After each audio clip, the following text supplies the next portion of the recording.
ठीक है, तो अब मेंस के लिए शुरू करते हैं।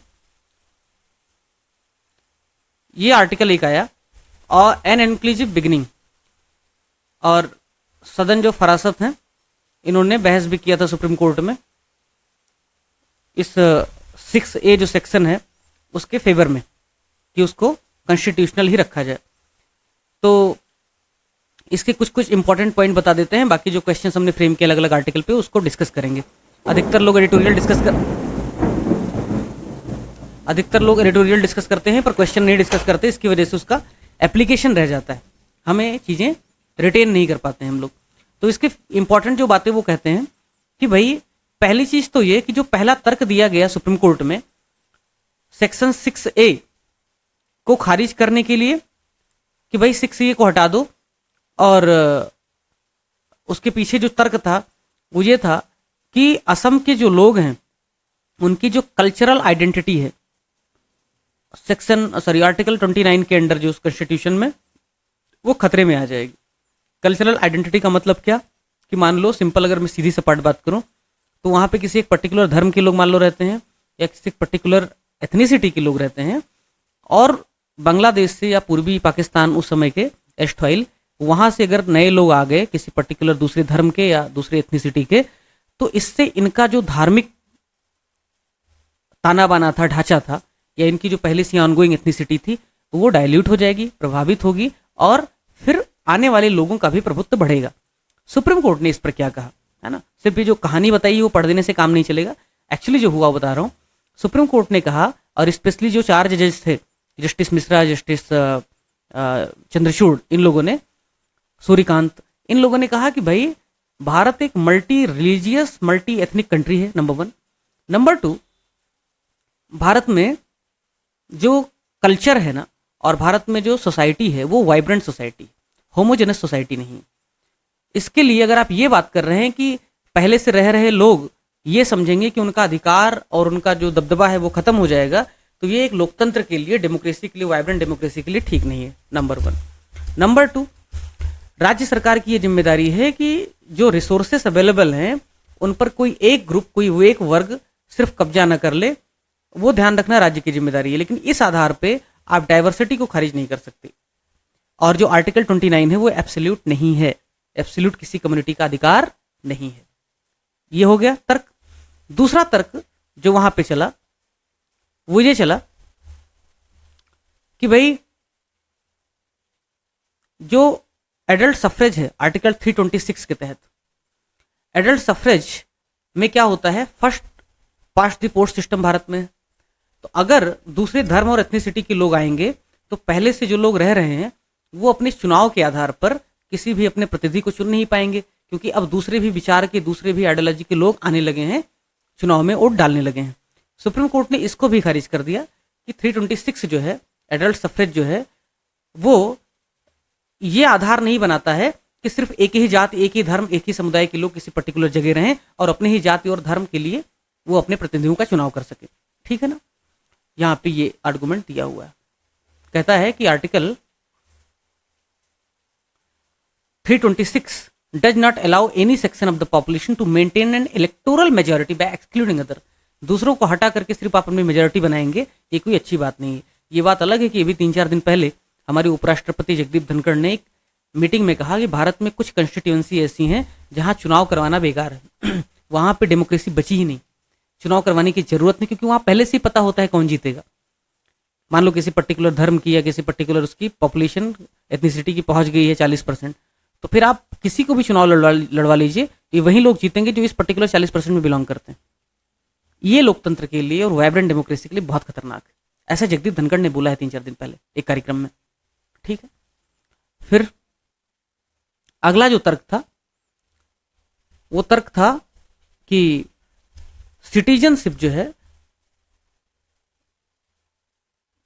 Citizenship defines who is an insider and who is an outsider, thus the approach on what citizenship means under the constitution is also determinative of the kind of country be imagined। मतलब citizenship, जिसे कानून बनाने का अधिकार जिस पर parliament को दिया गया, जस्टिस सूर्यकांत और जस्टिस मिश्रा कहते हैं कि भाई अगर पार्लियामेंट इस पर कानून बना रही है तो सिटीजन सिर्फ लोगों को नागरिकता देने का माध्यम नहीं है, इसलिए मैंने इसको पिंक कलर में कर दिया, इंपॉर्टेंट है, बल्कि सिटीजनशिप यह भी बताता है कि किस प्रकार का राष्ट्र आप बनाना चाहते हैं। क्या आप वहां पे कॉन्सेप्ट ऑफ फ्रेटर्निटी लाना चाहते हैं या कॉन्सेप्ट ऑफ होमोजेनस सोसाइटी लाना चाहते हैं? अगर कॉन्सेप्ट ऑफ फ्रेटर्निटी और डाइवर्सिटी लाना चाहते हैं तो उसके लिए आपको सिटीजनशिप में इस तरीके के लिबरल प्रावधान रखने ही पड़ेंगे, ठीक है ना।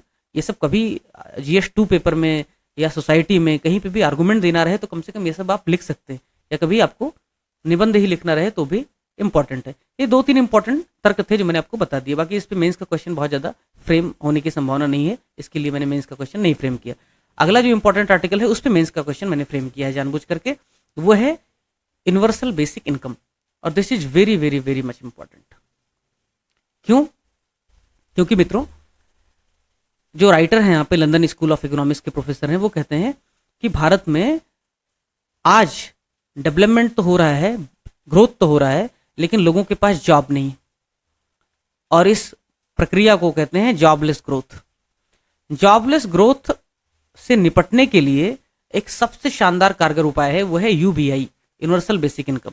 जब कोई व्यक्ति नौकरी नहीं हासिल कर पा रहा है, बेरोजगार है, तो उसको एक पर्टिकुलर एक मिनिमम अमाउंट दिया जाना चाहिए, जिससे उसका न सिर्फ सर्वाइवल होगा, उसकी डिग्निटी बची रहेगी, और ये वेलफेयर स्टेट की जिम्मेदारी भी है।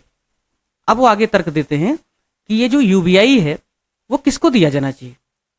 तब वो खुद ही सवाल उठाते हैं कि UBI कुछ गरीब लोगों को दे दिया जाना चाहिए, और जो अमीर हैं, जो टैक्स देते हैं, उनको नहीं देना चाहिए। तब वो कहते हैं कि अमीर मान लो 100 रुपए टैक्स भरता है, और अगर आप 5 रुपए उसको UBI में दे भी देते हो तो भी वो ज्यादा ही टैक्स भर रहा है, उससे कुछ उसका खास इससे भला नहीं होगा और आपका कुछ खास नुकसान नहीं होगा। तो UBI सबके लिए लागू करना चाहिए। फिर दूसरा तर्क वो खुद कहते हैं, क्या भारत में UBI लागू है? तो कहते हैं हाँ, भारत में UBI लागू है। शुरुआत में सदर्न जो कंट्री थे, स्पेशली तेलंगाना वगैरह, वहां पे रैयत कृषि वाला जो एक कॉन्सेप्ट चला कि कुछ 5,000 रुपए 6,000 रुपए पर एकड़ पैसा दिया जाने लगा। उसके बाद महाराष्ट्र में कुछ स्कीम लागू हुआ। फिर भारत सरकार ने पैन इंडिया लेवल पर PM किसान लागू किया। पहले उसमें कहा कि इतने खेती तक के लोगों को मिलेगा, फिर उसके बाद सभी किसानों के लिए उन्होंने इसको ओपन कर दिया। सिर्फ 2 एक्सक्लूजन रखा, एक तो वो जो इनकम टैक्स पे करते हैं, और दूसरा एक इनकम टैक्स पे करते हैं, दूसरा क्या एक्सक्लूजन था? PM किसान में 2 एक्सक्लूजन कौन कौन से? जो मतलब 3 ईयर से सर कम होंगे सर उनको नहीं प्रोवाइड किया जाएगा, और जो सर मतलब काफी ज्यादा एजेड ऐसा था। तो कुल मिलाकर के 2 एक्सक्लूजन है, वो देख लेना कौन सा है। यहाँ पे है शायद, was later expanded to all farmer excluding income taxpayer and those who not engaged in farming। Sorry, तो जो किसानी नहीं कर रहे हैं उनको, और जो टैक्स पे कर रहे हैं उनको, इन 2 लोगों को नहीं मिलेगा PM किसान का बेनिफिट जो 6,000 रुपए सालाना है, बाकी सबको मिलेगा। प्रीलिम भी तैयार करो ठीक से, सब फैक्ट है यार, पता तो होना चाहिए ना। हाँ, अब वो तो हटा दिया, तो मैंने बोला ही ना अपने ओपनिंग रिमार्क्स में। अभी फिलहाल के लिए सभी किसानों के लिए है, सिर्फ उन 2 लोगों के लिए नहीं जो इनकम टैक्स पे करते हैं और जो खेती नहीं करते। लैंडलेस लेबर के लिए भी ये नहीं है। तो ये राइटर कहते हैं PM किसान की कमी यह है कि अधिकतर देखा गया है, तेंदुलकर कमेटी की सिफारिश में भी देखा गया है, सर्वे में भी देखा गया है कि जिन लोगों के पास जमीन ही नहीं है, लैंडलेस लेबरर्स हैं, वो ज्यादा गरीब हैं, उनके ज्यादा विपन्नता है, मार्जिनलाइज्ड हैं, ऐसे लोगों को PM किसान का लाभ भी नहीं मिलता है। तो अगर हम यूनिवर्सल बेसिक इनकम UBI लेकर के आएंगे तो ऐसे भी लोगों को हम कवर कर पाएंगे। फिर ये कहते हैं यूनिवर्सल बेसिक इनकम लागू करने के लिए बाधाएं हैं, कुछ कुछ चैलेंजेस हैं। क्या चैलेंजेस हैं? पहला चैलेंज जो कहते हैं इंफ्रास्ट्रक्चर, टेक्निकल इंफ्रास्ट्रक्चर। दूसरा चैलेंज कहते हैं GDP का 10% के आसपास खर्चा हो सकता है। टेक्निकल इंफ्रास्ट्रक्चर का सोल्यूशन बताते हैं कि हमने ऑलरेडी PM जनधन जो जैम ट्रिनिटी मॉडल है वो अपना लिया है, जिसमें कि जनधन अकाउंट लोगों के हमने पहले खोले, फिर आधार से उनको हमने सीडिंग कराया, मैच कराया, फिर मोबाइल भी लोगों के पास स्मार्टफोन आ गया है। तो जैम ट्रिनिटी होने की वजह से अब डायरेक्ट बेनिफिट ट्रांसफर आराम से किया जा सकता है, UBI आराम से रोल आउट किया जा सकता है। और इसका फायदा क्या होगा?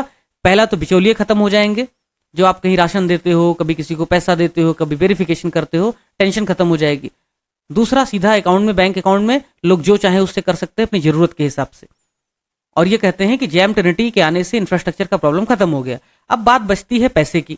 तो कहते हैं कि UBI scheme in India has validity is financially feasibility, UBI proposals often suggest large transfers amounting to 3.5 to 11% of GDP. कह रहे हैं कि अगर हमने यूनिवर्सल बेसिक इनकम लागू किया और कुछ पैसा लोगों को देना शुरू किया तो देश की जीडीपी के लगभग 3 से 11% तक खर्चा हो सकता है। लेकिन फिर ये कहते हैं तो इतना यूबीआई में पैसा क्यों देना है भाई, हम 50,000 रुपए नहीं देंगे, हम 3 से 5,000 रुपए देंगे पर मंथ, ज्यादा पैसा नहीं देंगे।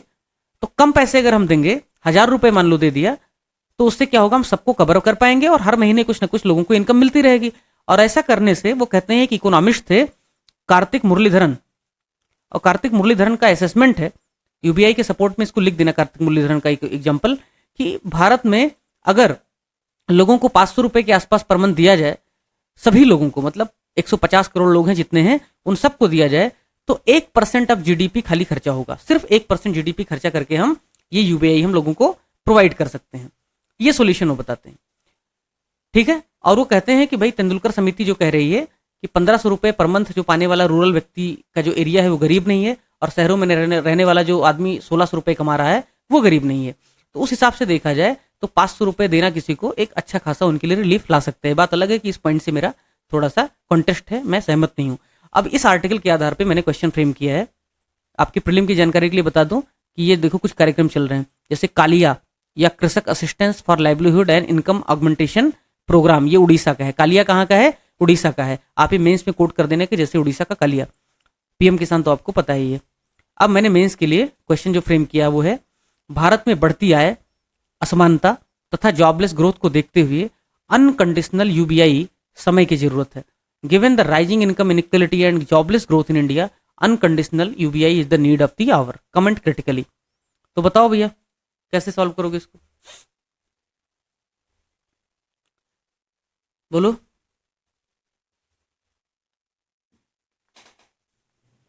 ये क्वेश्चन आ गया मेंस में, कैसे हल करोगे बताओ। सर यूपीआई से कुछ फायदे हैं, हाँ, जैसे कि सर जो डिस्पोजेबल इनकम होगा वो लोगों का बढ़ जाएगा। सवाल क्या है सुना, अच्छा आंसर वो होता है जो सवाल का आंसर होता है, ठीक है। सर जैसे कि इंट्रोडक्शन में ऐसा हम यूबीआई के बारे में इंट्रोड्यूस कर सकते हैं, जैसे कि यूबीआई एक ऐसा स्कीम है जो अनकंडीशनली इंडिया के जितने भी सिटीजन है उनको एक बेसिक पीरियडिकली कुछ अमाउंट उनके अकाउंट में थ्रू डाल सकते हैं, उनके अकाउंट में डालेगा पैसा, ऐसा करके, या फिर उसको डिफाइन कर सकते हैं यूबीआई को सर। हाँ, तो दिक्कत यही है कि अगर यहाँ आंसर करने में तकलीफ हो रही है तो उतने प्रेशर के माहौल में, एग्जाम हॉल में आंसर करना कितना मुश्किल है। आप लोग जो भी पॉइंट बता रहे हो गलत नहीं है, लेकिन वो क्वेश्चन का आंसर नहीं है, क्योंकि वो क्वेश्चन कह रहा है, क्वेश्चन पूछ रहा है कि इंडिया में इनकम इनइक्वालिटी बढ़ रही है और जॉबलेस ग्रोथ हो रहा है, इसको देखते हुए यूबीआई जरूरी है।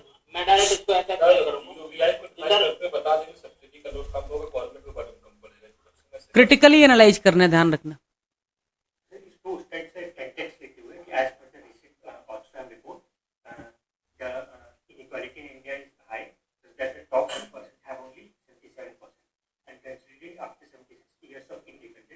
Despite being the fifth largest economy, we are still struggling to behind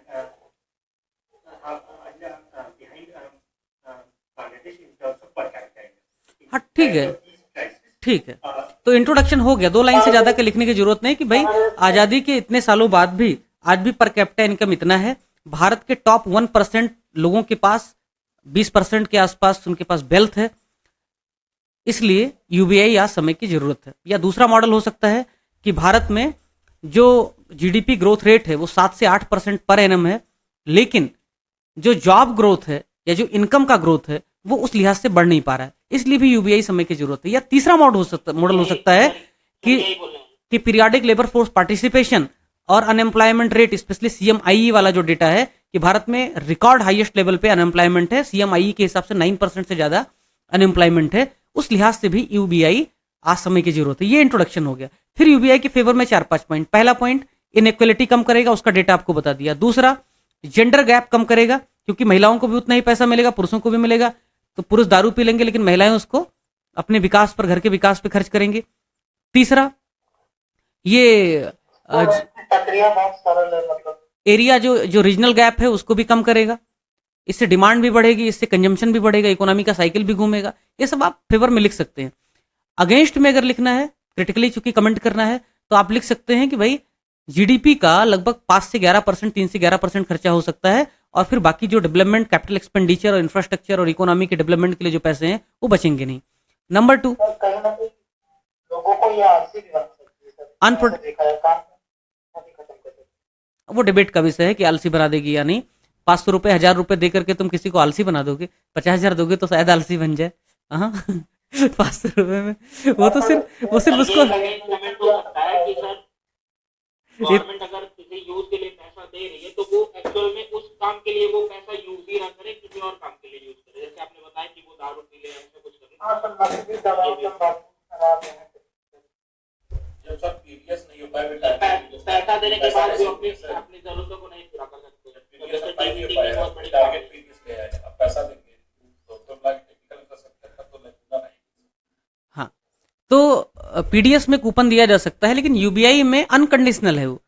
आप उसका जो मेडिकल में खर्च करना चाहो मेडिकल में खर्च करो, हेल्थ में, एजुकेशन में, जहां खर्च करना चाहो करो। एक बेरोजगार आदमी 4 चीजों पे खर्च करेगा, आप उसको सिर्फ खाने का वाउचर दोगे तो कैसे यूबीआई हो पाएगा वो। इसलिए यूबीआई का मतलब है आपने पैसा दे दिया, अभी इट्स नॉट योर बिजनेस कि वो क्या करने वाला है, वो जो मर्जी उससे करे, हुक्का पिए या फिर वो अपने लिए दवाई लेके आए, ठीक है ना। तो यूबीआई अगर इसमें कम करने को आए तो जैसे जो यूपीआई से पैसा मिलेगा, मान लीजिए 500,000 रुपए मिलता है, तो गवर्नमेंट ये भी तो कर सकती है कि आप किसी योजना में लगा दीजिए, जैसे स्किल डेवलपमेंट प्रोग्राम है, आप वहाँ पैसा इन्वेस्ट करिए, वहाँ से कुछ सीखिए, ठीक है, और पैसे कमाइए। ओके, स्किल डेवलपमेंट प्रोग्राम में लगा दिया, लेकिन स्किल हासिल करने के बाद भी अगर नौकरी नहीं मिल रही फिर क्या खाएगा। इसीलिए तो यूबीआई है ना। जिन लोगों को नौकरी नहीं मिल रही वो भी तो स्किल्ड है ना, सेमी स्किल्ड है, लेकिन फिर भी नौकरी नहीं मिल रही, इसलिए तो यूबीआई है। सर ये भी तो है ना, यही तो सबसे बड़ा इशू है कि सर कि अब हमारा बहुत सारे देश अभी प्रोग्राम तक चल नहीं रहे पाया, हैं समझ है लोगों को हम्म? पैसा कहाँ खर्च करना, कहाँ नहीं करना है। क्या क्या लोगों को हम लोग इतना भी डेवलप नहीं हुए, स्टेज में नहीं है किसको लगाया जाए पैसा। जब पीडीएस में पैसा खा जाते हैं, महिला पैसा मिलेगा उनसे मार के छीन लेंगे। हमारी वो स्थिति है कि पैसा दिया जाए तो महिला को सब बढ़ जाएगा। राज, तो तुम्हारी प्रॉब्लम, या आप जैसे इकोनॉमिस्ट है उनकी प्रॉब्लम ये है कि वो आम जनता के विवेक पे भरोसा नहीं करते। उनको लगता है आम जनता बेवकूफ़ ही होती है, बेवड़ा ही होती है। ऐसे नहीं होता है मित्र, हर किसी को अपने परिवार और अपनी चिंता होती है। कुछ लोग होते हैं जो इररिस्पॉन्सिबल होते हैं, लेकिन उनको जिम्मेदारी के एहसास कराने के लिए बाकी लोग भी होते हैं। इसलिए ये कहना कि आम जनता बेवकूफ़ है, उसका सामूहिक विवेक काम नहीं कर रहा है, ये कहीं ना कहीं बहुत ही विभेदकारी है और ऐसे एलिट माइंडसेट है, ऐसे बहुत अंग्रेजों वाला माइंडसेट है। आम जनता के विवेक पे भरोसा रखो। अगर उसको पैसा मिलेगा तो पहले अपने बच्चों का ख्याल रखेगा, अपनी फैमिली वालों का ख्याल रखेगा, ठीक है ना। टेक्निकली सर ये जो यूबीआई वाला स्कीम है वो टेक्निकल फेलियर है, क्योंकि इवन आफ्टर जैम केबिनेट और ये सब सर इंडिया में 125 एक मिनट राज, एक मिनट, हाँ बोलो बोलो। पायलट प्रोजेक्ट के तौर पे डेवलप्ड स्टेट में ले आना चाहिए, जैसे केरला है जो पढ़े लिखे ज्यादा जहाँ लोग, फिर उसके बाद सीख मिल सकती है तो भारत में ले आना। नहीं, फिर ऐसे भारत में अरे कि एक स्टेट, स्विट्जरलैंड बनने की चल रहा है। चलो जाने दो, अभी अनएंडेड डिबेट हो जाएगा। अब दूसरा जो मेंस का सवाल है उसको डिस्कस कर लेते हैं, ठीक है ना। कुल मिलाकर के आप लोग समझ गए ना क्या एस्पेक्ट है, क्या प्रॉस है, क्या कौन से आर्गुमेंट। ये इसका उद्देश्य ये है कि आर्गुमेंट डेवलप हो पाए, ठीक है ना। आप सोचने की क्षमता हासिल करें, फिर बाद में पॉइंट्स का प्रायोरिटाइजेशन कर लेना कि कौन सा रद्दी पॉइंट है, कौन सा अच्छा पॉइंट है, ठीक है ना। अब दूसरा क्वेश्चन हो गया ना, कर लोगे इसे। दूसरा क्वेश्चन बहुत शानदार है। क्यों शानदार है? क्योंकि ये देखो, इंडिया का एसडीजी पे फोकस जो है और ह्यूमन डेवलपमेंट इशूज, इसमें एक कोट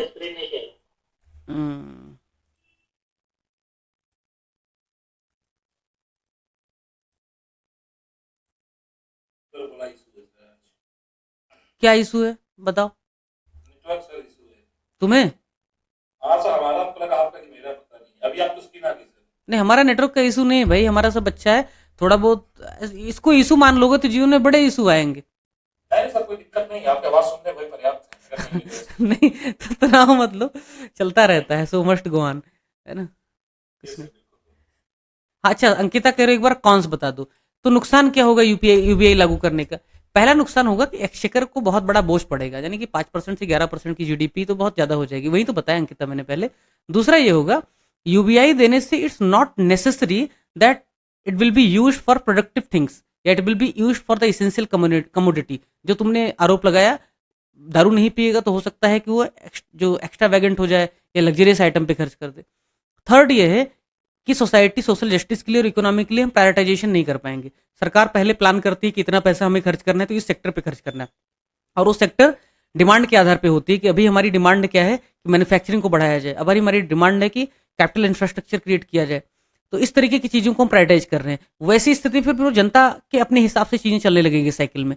थर्ड क्या हो जाएगा कि भाई अगर आपने 500 रुपये लोगों को दे भी दिए तो उससे बेरोजगारी जो अनएम्प्लॉयमेंट जैसा बड़ा समस्या वो सॉल्व नहीं होने वाला है। 500, 1000, 2000 या 10,000 भी देने से बेरोजगारी का समस्या खत्म होने वाला नहीं है। तो if the solution of unemployment is not gate fixed by UBI, तो फिर ये पर्पज ही डिपीट हो जाएगा ना। गवर्नमेंट पे भी डिपेंड होगा इनके सब। हाँ नहीं, गवर्नमेंट पे डिपेंड नहीं। देखिए, मधु 500,000 से नहीं डिपेंडेंट होंगे, वही तो कह रहा हूँ ना। सोचो थोड़ा जरा सर से। सर एक पॉइंट इसमें आप बताइए नहीं सकते कि नहीं, क्योंकि ये हर स्टेट की प्रॉब्लम अलग अलग है। अब जो उड़ीसा की है, झारखंड की, यूपी की तो नहीं होगी। तो जो आप बोलते हैं वन फिश फॉर ऑल, वो तो राइटर, संभव नहीं अरे है। राइटर क्या कह रहा है कि तुम भैया उठा के 500 सबको दे दो, तुम्हारी टेंशन नहीं है कि कौन क्या कर रहा है, दे दो सबको। जिसकी जरूरत होगी वो भी खर्च करेगा, जिसकी जरूरत नहीं वो भी खर्च करेगा। कुछ लोगों ने कहा कि अमीर लोगों को क्यों दोगे, वो तो टैक्स ऑलरेडी पे कर रही, इनकम टैक्स पे कर रही, इतना पैसा आ रहा है। अरे तो भाई वो इनकम टैक्स पे कर रहा है तो अच्छी बात है ना, कुछ हिस्सा उसके पास लौट आया है, ये तो और अच्छी बात है। सर हमारा कहना ये है कि उड़ीसा को ज्यादा मिलना चाहिए यूपी की तुलना में, केरला की तुलना हाँ, में, हाँ, क्योंकि उड़ीसा या झारखंड तो ज्यादा हाँ, समस्या है। तो ये वन फिश फॉर ऑल वाली बात कैसे सही होगी? ये बात बेफॉरवर्ड में लिखने का, ये बात बेफॉरवर्ड में या कंक्लूजन में लिखने का कि यूबीआई दुनिया का जो अनुभव है, भारत का अनुभव उससे अलग है, भारत की परिस्थिति अलग है, इसलिए कस्टमाइज्ड यूबीआई है ना अपनाने की आवश्यकता है। गरीब राज्यों तथा कम इनकम ग्रुप वाले लोगों को ज्यादा इनकम सपोर्ट प्रोवाइड करके हम यूबीआई के पॉजिटिव इंटरफेरेंस को अपना सकते हैं। ऐसा हम कुछ कंक्लूजन लिख पाएंगे। ठीक है। ये आंसर या फिर नेक्स्ट का और भी कुछ आंसर हो, जब अगर टेंटेक्स ग्रोथ है, ये राइजिंग इनइक्वालिटी और जॉबलेस ग्रोथ, तो इस आंसर में कोई भी आंसर लिखें, क्या आपके प्रोज और कॉन्स के उस सब हेडिंग के अंदर है, या फिर उसमें एक सब हेडिंग में प्रो लिखते हैं, एक में कॉन लिखते हैं और उन पॉइंट्स को इंक्लूड करते हैं, या फिर एक बार प्रो में जॉबलेस ग्रोथ का लिखे, फिर एक बार इनइक्वालिटी का लिखे, फिर कॉन्स में एक बार उसका एक बार। नहीं, दो, अगर दो dimension, got it, your got a question. अगर दो डायमेंशन है कि भाई इनकम इनइक्वालिटी बढ़ रही है, जॉबलेस ग्रोथ हो रहा है, इसके लिए यूबीआई जरूरी है, क्रिटिकली एनालाइज करो, तो यूबीआई इनकम इनइक्वालिटी और जॉबलेस ग्रोथ को टैकल करने के लिए आवश्यक है, ऐसा एक हेडिंग डालेंगे, उसको बॉक्स में बंद करेंगे और उसके बाद नंबर 1 पॉइंट लिखेंगे कि भारत में आय असमानता बढ़ रही है, इसलिए यूबीआई आवश्यक है, और डेटा देंगे कि हम भाई एक टॉप 1% के पास में 20% वेल्थ है, ऐसा। ठीक है ना। जॉबलेस ग्रोथ में हम लिखेंगे कि भारत में जॉब की समस्या बहुत गंभीर है, सीएमआई का डेटा कोट करेंगे। ये सब पॉइंट लिखने के बाद फिर हम लिखेंगे चुनौतियां या सीमाएं या लिमिटेशंस या चैलेंजेस। वहां पे कौन से लिखेंगे कि यूबीआई के आने से क्या क्या नुकसान होंगे और यूबीआई क्यों नहीं लाया जा सकता, ये यूबीआई कैसे रोल आउट नहीं हो सकता है, वहां पे लिखेंगे इसके चैलेंजेस कौन से। का ऑर्डर में पहले वो दो टेक्स्ट वाले आएंगे और फिर बाकी लेसन। हाँ बिल्कुल। कुल मिलाकर के जो पहला डायमेंशन है उसको हम पहले उसमें रख लेंगे सारा कुछ, और दूसरा डायमेंशन है उसके अंडर सारा कुछ रख लेंगे, अलग अलग से नहीं करेंगे, नहीं तो खिचड़ी हो जाएगा, फिर वो कंफ्यूज हो जाएगा कौन सा पढ़ें कौन सा ना पढ़े। ठीक है ना। यस, नेक्स्ट टॉपिक बहुत बहुत इंपॉर्टेंट है, मजा आया इसको पढ़ के। क्यों? क्योंकि इसमें एक कोट था अमर्त्य सेन का, और मुझे लगा यूपीएससी की नज़र में अगर ये पढ़ जाएगा तो ऑलरेडी उसने अलग अलग विचारकों के कोट के आधार पर GS4 में क्वेश्चन पूछा है और पूछ लेगा। मैं अगर इसको जूम करूं मित्र, तो लिखा है डेवलपमेंट एज फ्रीडम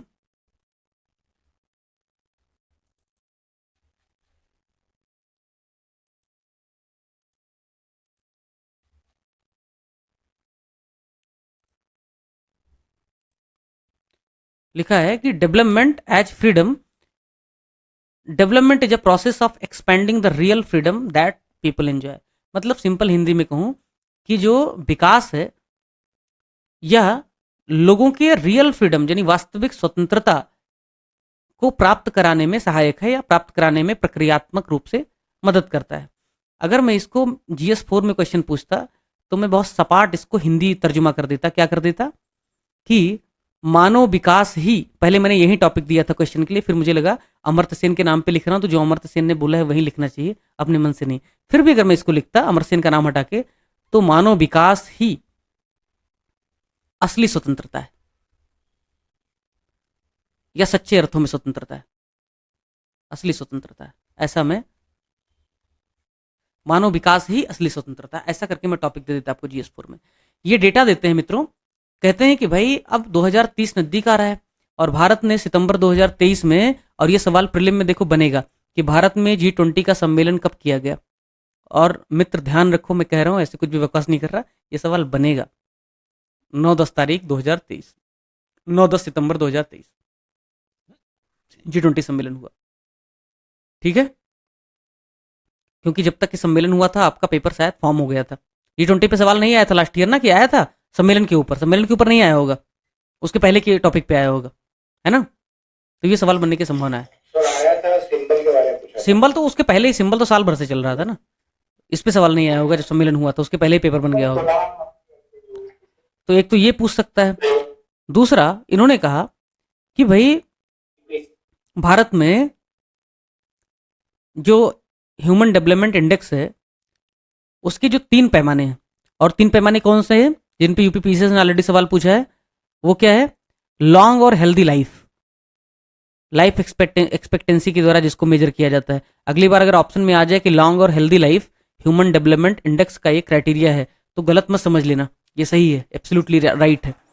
दूसरा, नॉलेज, जिसको हम मापते हैं कि कितने साल आप स्कूल में एवरेज तौर पर गए हैं। तो अगर अगली बार एक्सपेक्टेड ईयर्स ऑफ स्कूलिंग की जगह नॉलेज पूछ ले तो भी कंफ्यूज मत करना। और तीसरा है डिसेंट स्टैंडर्ड ऑफ लिविंग, आपके जीवन स्तर कैसा है उस पे। अब जीवन स्तर को नापने के लिए कोई पैमाना तो ऐसे है नहीं, तो उसको पर कैपिटा इनकम से इन्होंने माप लिया। ये एचडीआई के 3 पिलर हैं। भारत इसमें कुछ खास प्रगति कर नहीं पाया, न रैंक के हिसाब से न स्कोर के हिसाब से। वो कह रहे हैं कि भाई हमारा स्कोर 90s में भी, या एग्जैक्ट उन्होंने साल शायद दिया है, एचडीआई वैल्यू वाज स्टैग्नेंट इन 2019-20। 2019-20 में हमारा स्कोर था 0.63, और आज हमारा 2023-24 में जो स्कोर है 0.64 है। यानी हम ग्रोथ कर ही नहीं पाए, हम जहां थे वहीं पे। और हमारा स्कोर 134 है, जो बहुत ही डिसमल है। जबकि हमारे पड़ोसी जो राष्ट्र हैं और हमारे हमसाया लोग हैं, मलेशिया 63 पे है, थाईलैंड 66 पे है, चाइना 75 पे, श्रीलंका 78 पे, इवन नेपाल और बांग्लादेश भी हमसे अच्छी स्थिति में, भूटान हमसे अच्छी स्थिति में। तो ये कहते हैं कि भाई ह्यूमन डेवलपमेंट इंडेक्स हमारा नहीं बढ़ रहा है, क्यों? तो उसका कारण बताते हैं वो कि जेंडर गैप हमारे यहाँ बहुत ज़्यादा है। और जेंडर गैप क्यों ज़्यादा है उसका एक उदाहरण पेश करते हैं कि भाई देखो, लेबर फोर्स पार्टिसिपेशन में महिलाओं की आज भी स्थिति कितनी है? सिर्फ 37% ही महिलाएं लेबर फोर्स पार्टिसिपेशन में। और 2022-23 पीरियडिक लेबर फोर्स पार्टिसिपेशन के सर्वे के हिसाब से बताया गया। और वो कहती हैं, कहते हैं राइटर कि भाई ये इम्प्रूवमेंट तो है कि 17-18 में जितना था उससे इम्प्रूवमेंट तो है, लेकिन जो रूरल और अर्बन गैप है वो बहुत ज़्यादा हो गया है। वो कहते हैं कि रूरल एरिया में 17-18 में 24% था पार्टिसिपेशन रेट, जो 41% हो गया है। लेकिन अर्बन एरिया में 20% था पहले 2017-18 में, वो सिर्फ 25 पे आ पाया है। यानी सिर्फ 5% ही, मतलब परसेंटेज पॉइंट के हिसाब से सिर्फ इंक्रीजमेंट हुआ है, जो दिखाता है कि ग्रोथ रेट जो है लेबर फोर्स पार्टिसिपेशन में महिलाओं का वो कंपैरेटिवली कम है। इनकम इनइक्वलिटी की बात कर रहे हैं कि भारत में इनकम इनइक्वलिटी लगभग हाईएस्ट है। टॉप 1% लोगों के पास 21% वेल्थ है, जबकि बांग्लादेश में ये 11% है। मैंने अभी डेटा बताया था कोट करना एग्जाम में। GS3 में मुझे पूरे देश का वन ऑफ द हाईएस्ट मिला था साल 2022 में। और उसका जो श्रेय अगर मुझसे कोई पूछे, चूंकि मैं पास नहीं हुआ तो इसकी वजह से मुझसे कोई पूछेगा नहीं, बट फिर भी अगर क्वालिफाई करता और मुझसे कोई पूछता तो मुझको एक ही जवाब देता कि GS3 इकोनॉमी है, GS3 डिजास्टर मैनेजमेंट है, GS3 एनवायरनमेंट है। और इसमें आर्गूमेंट को सपोर्ट करने के लिए अच्छा खासा डेटा चाहिए होता है। आप ग्रोथ रेट की बात करेंगे, आप अनएम्प्लॉयमेंट की बात करेंगे, आप बिना डेटा के कैसे साबित कर पाएंगे? कुछ भी हवा में बातें करोगे क्या? इसलिए GS3 में नंबर उसी को ज़्यादा मिलेगा जो हैविली डेटा के साथ सब्सटेंशिएशन करेगा। और यही है मंत्र। यूपीपीसीएस में थोड़ा सा मुझे लग रहा है कॉपी चेक करने में एक अजीब किस्म का ऐसे दुविधा वो है, ट्रांसपेरेंसी नहीं है, ओपेकनेस है, किस तरीके से पेपर इवेल्युएट होता है। पर यूपीएससी उन्हीं लोगों को अवॉइड करती है जो ज़्यादा डेटा डालते हैं। तो यूपीपीसीएस में भी अगर ठीक ठाक प्रोफेसर चेक करेगा तो डेटा वाले प्रश्नों को, आंसर को ज़्यादा अच्छा मार्क्स देगा। इसलिए डेटा जरूर डालना है, अभी भी समय है, चीज़ों को सीखो। जब प्रीलिम हो जाता है उसके बाद भागना बड़ा मुश्किल हो जाता है, फिर आंसर राइटिंग पे फोकस ज़्यादा करना पड़ता है। अभी लर्निंग फेज है, इसलिए सिखा रहा हूँ आपको। तो भारत में 21% है और बांग्लादेश में 11% है। ऐसा अगर डेटा डाल दोगे कि India has one of the highest income inequality with 21% of the wealth share of top 1% population in comparison to neighbouring country Bangladesh of 11%। तो उसको लगेगा चाइना 15%, कि भाई तुमको कंपेयर भी आपको आता है, आपने बहुत डीप में पढ़ा है। नेपाल में इनकम इनइक्वलिटी काफ़ी कम है, सिर्फ 9% है टॉप 1% के पास। तो ये दिखाता है कि भारत में ह्यूमन डेवलपमेंट इंडेक्स खराब क्यों है और बाधाएं उनमें क्या क्या है। राइटर यही सब कहते हैं। अब मैंने इस आधार पे GS4 का, GS 1 2 3 नहीं बल्कि GS4 का एक क्वेश्चन बना दिया, और वो क्वेश्चन आप बताइए आप लोग मुझे। क्वेश्चन है मित्रों, मानव विकास ही ह्यूमन डेवलपमेंट ही मानव विकास ही सच्चा विकास है, या विकास लोगों को मिलने वाली, मानव विकास ही सच्ची स्वतंत्रता है, या विकास लोगों को मिलने वाली रियल फ्रीडम है। ह्यूमन डेवलपमेंट ही या डेवलपमेंट ही रियल फ्रीडम है, ऐसा कुछ सवाल है। Development is a process of expanding the real freedom that people enjoy, ये अमर्त्य सेन कहते हैं। अब इस पे चर्चा कर लेते हैं। आप लोग बताइए इसका मतलब क्या हुआ, और GS4 में अगर ये सवाल आता तो आप कैसे इसको हल करते, बताइए। चलिए, development is the real freedom, सीधा सीधा कोट है। अमर्त्य सेन ने एग्जैक्ट क्या कहा था वो छोड़ दो। Development is the real freedom, इस पे 4 पॉइंट अगेंस्ट में, 4 पॉइंट उसके फेवर में बताओ। जनरली अगेंस्ट में पॉइंट इस पे बनेगा नहीं, फेवर में ही बताना पड़ेगा। बोलो सर, यहाँ पे डेवलपमेंट का मतलब ये इकोनॉमिक डेवलपमेंट, सोशल डेवलपमेंट इस्तेमाल कर सकते हैं क्या? अरे डेवलपमेंट मतलब सब कुछ होता है यार, उसमें पूछने वाली बात है क्या। डेवलपमेंट में सारा डेवलपमेंट होगा, पूरा ह्यूमन डेवलपमेंट है एक्चुअली। उसमें इकोनॉमी भी है, उसमें सोसाइटी भी है, हेल्थ है, एजुकेशन है, सब कुछ। बताओ, चलो चलो तो सर फटाफट बोलो, पॉइंट पूछो मत, पॉइंट बताओ फटाफट। डेवलपमेंट में सर हम जान सकते हैं कि अगर पॉवर्टी की वजह से लेस पॉवर्टी हो जाएगी तो भी अगर आदमी का वो हो सकता है, डेवलपमेंट हो सकता है। मैं एक एक पॉइंट पूछ रहा हूँ, देखो देखो, ऐसे ऐसे लंबा लंबा बात नहीं करेंगे, इतना समय मेरे पास भी नहीं है, आपके पास भी नहीं है। हम सीधी सीधी बात करते हैं, 1 घंटे से ऊपर हो गया है। एक एक आदमी से मैं पूछ रहा हूँ, किसी किसी से। चलो, मनीषा हाथ आपका हैंड रेज किया है। मनीषा बताओ, कोई एक पॉइंट बताओ इस पे। Development is the real freedom, कैसे? एथिक्स का सवाल है, GS का सवाल नहीं है, इकोनॉमी का सवाल नहीं है, तो थोड़ा एथिकल आंसर होना चाहिए।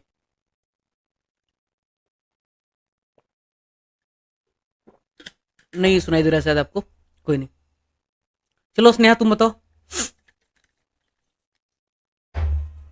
बोलो बोलो। सर, क्योंकि डेवलपमेंट से ह्यूमन कैपेबिलिटीज इंक्रीज होती हैं, और कोई भी इंसान जो है वो चॉइसेस तभी ले पाएगा अगर उसकी एक कैपेबिलिटी इनहेंसमेंट होगा। तो कहीं ना कहीं डेवलपमेंट इसको भी, ठीक है, वैलिड पॉइंट, अच्छा है। चलो अभय तुम बताओ।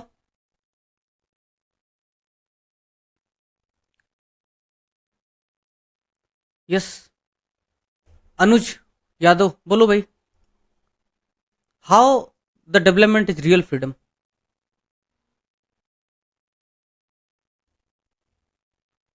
क्या लोग सो जाते हैं क्या सेशन में?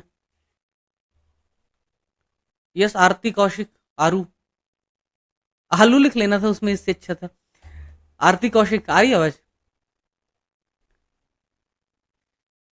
सर, इसमें ऐसा हाँ, बोलो। ह्यूमन डेवलपमेंट हो रहा है, तो development in public and private relation, तो increase in human values in society, फिर इंक्रीज इकोनॉमिक चॉइसेस, हाँ। Right to opportunity, right to ये economic freedom, increase labour participation, उसके बाद improve ethics in society, determine and consequences of society, मतलब the ontological approach versus psychological approach, वहाँ पे you have the freedom to choose।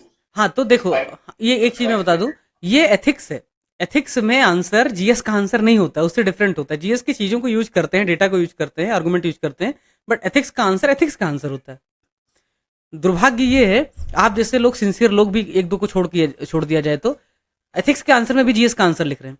मैं चाहता तो उसको GS3 का भी क्वेश्चन बना सकता था, बट जानबूझ करके एथिक्स का क्वेश्चन बनाया ताकि आपको समझे तो एथिक्स में कैसे लिखना है। इसीलिए एथिक्स और ऐसे बहुत डिफरेंस क्रिएट करते हैं। तो तुम्हारा पॉइंट वैलिड है, और भी एक दो लोगों से पूछ लेता हूँ, फिर पूछता हूँ। हाँ चलो, कर सकते हैं क्या कि अगर डेवलपमेंट होगा तो लोगों का बिहेवियर चेंज हो जाएगा, जिसकी वजह से सोसाइटी में इक्वलिटी डेवलप हो सकती है। नहीं, बिहेवियर चेंज हो सकता है इनडायरेक्टली, लेकिन रियल फ्रीडम जो टर्म है उसको फोकस करना है। The core demand is real freedom and that comes from the development. Got it? तो सर इसमें ये भी हो सकता है कि रियल, अगर पहले तो जानना पड़ेगा रियल फ्रीडम क्या है। डेवलपमेंट होता है तो लोगों का, मैं इसको, अगर मैं स्ट्रक्चर बता दे रहा हूँ, अगर मैं इसको अटेम्प्ट करता तो कैसे करता। इंट्रोडक्शन देने के बाद, एक मिनट भैया सुनो ना, एक मिनट सर, मैं कुछ बोल रहा था, अगर मैं भी हो सकता है गलत बोल रहा हूँ सर। अगर डेवलपमेंट होता है तो लोग एटीट्यूड भी चेंज हो सकता है, टू माइनॉरिटी सेक्शन के लेकर के अगर एटीट्यूड चेंज हो सकता है, तो ये भी लिख सकते हैं क्या? हाँ बिल्कुल लिख सकते हैं, तो सब कुछ लिख सकते हैं, सही है आर्गुमेंट, लेकिन कैसे लिखोगे वो स्ट्रक्चर बता रहा था, कैसे लिखना है। तुम्हारे पॉइंट्स सही हैं, पॉइंट्स की प्रॉब्लम नहीं है, कैसे लिखोगे। सबसे पहला जो ओपनिंग स्ट्रक्चर होगा वो होगा what is the real freedom. पहले ये बताओ ना रियल फ्रीडम क्या है, फिर बताओ how development can help in achieving the real freedom. Real freedom क्या है? तो रियल फ्रीडम है कि जहां पे आपका जो लिविंग स्टैंडर्ड है, या आपका जो हेल्थ है, आपका जो एजुकेशन है, आपके जो लाइफ सेविंग जो जरूरतें हैं, जो एक ह्यूमन रिक्वायरमेंट है, वो आप आसानी से हासिल कर पा रहे हैं बिना किसी बड़ी रुकावट के। This is the real freedom. आपके साथ सोसाइटी में ना तो कानून के द्वारा ना समाज के द्वारा डिस्क्रिमिनेशन किया जा रहा है, वो रियल फ्रीडम है। इकोनॉमिक अपॉर्चुनिटी से लेकर के ह्यूमन वैल्यूज तक आपको इक्वल स्टेटस हासिल है, वो है रियल फ्रीडम।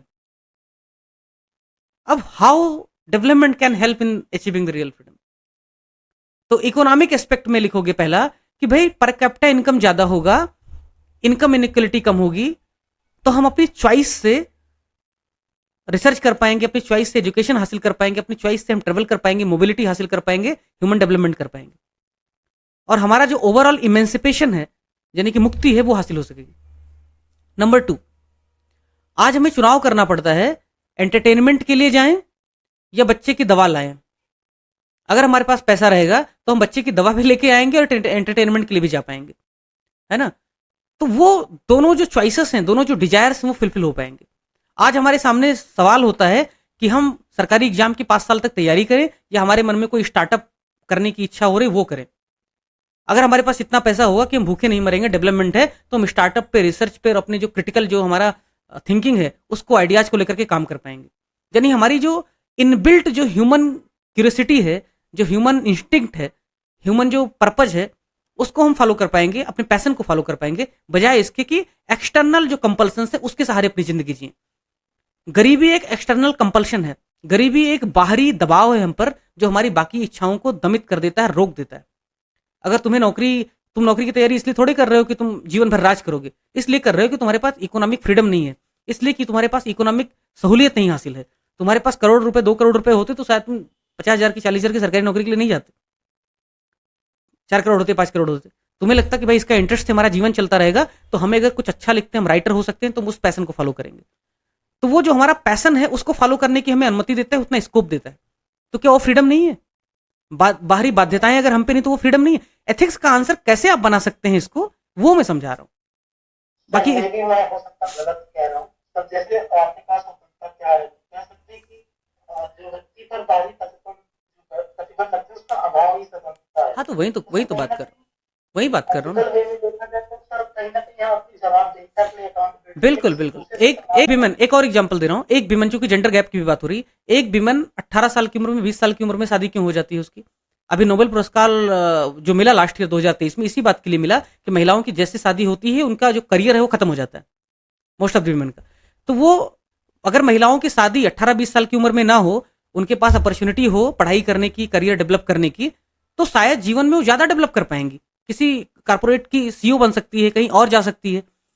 तो उसके पास अपॉर्चुनिटी का फ्रीडम होना चाहिए, उसके पास इस बात का स्कोप होना चाहिए कि वो अपने जो पैशन है, अपनी जो पढ़ाई है, अपना जो करियर है, उसको फुलफिल पहले करे, बजाय कि शादी ही उसके लिए सबसे बड़ा अचीवमेंट है।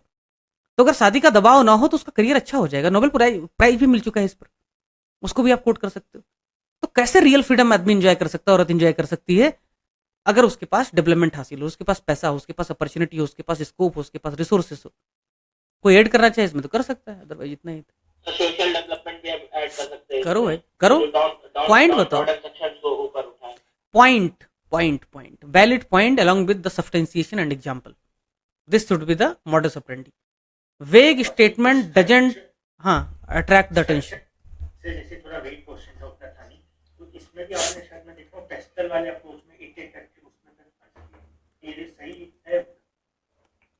कुछ अच्छे पॉइंट्स कुछ नहीं जनरेट हो पा रहे हैं तो उस समय पेस्टल वाला फॉर्म यूज कर सकते हैं, क्या दिक्कत? और उसमें फिर अगर पॉसिबल हो तो एथिक्स की ट्रूथ थ्योरी डाल दें, उसको सबसे शेयर कर दें अपना पेस्टल वाला। Actually Amartya Sen capacity building approach बताते हैं, ठीक है। अमर्त्य सेन ने ये थ्योरी इसीलिए दिया है क्योंकि अमर्त्य सेन कैपेसिटी बिल्डिंग यानी कि क्षमता निर्माण की थ्योरी के जनक माने जाते हैं, मतलब उस थ्योरी को बताते हैं। अमर्त्य सेन कहते हैं कि किसी को मछली मत दो, मछली मारना सिखा दो। तो वो कहते हैं अगर आप किसी की कैपेसिटी बिल्डिंग कर रहे हैं, किसी का ह्यूमन डेवलपमेंट करना है, तो पहले आप उसको स्किल दो, पहले आप उसको एजुकेशन दो, पहले आप उसको अपॉर्चुनिटी दो, तो अपने आप वो डेवलपमेंट कर लेगा अपना। तो कंक्लूजन में ये लिखो, अमर्त्य सेन के मॉडल के हिसाब से क्षमता निर्माण ही सबसे बड़ा विकास है और इसी के सहारे मानव मुक्ति और मानव विकास का रास्ता खुलता है। तो human development and giving the opportunity and making the capacity building will pave the way for the overall emancipation of human. ऐसा करके आप कंक्लूजन खत्म कर सकते हैं। चलें,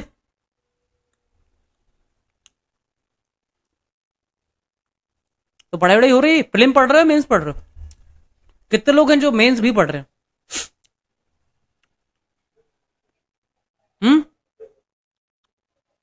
दोनों पढ़ रहे हैं। तुम ही लोग पास करोगे फिर।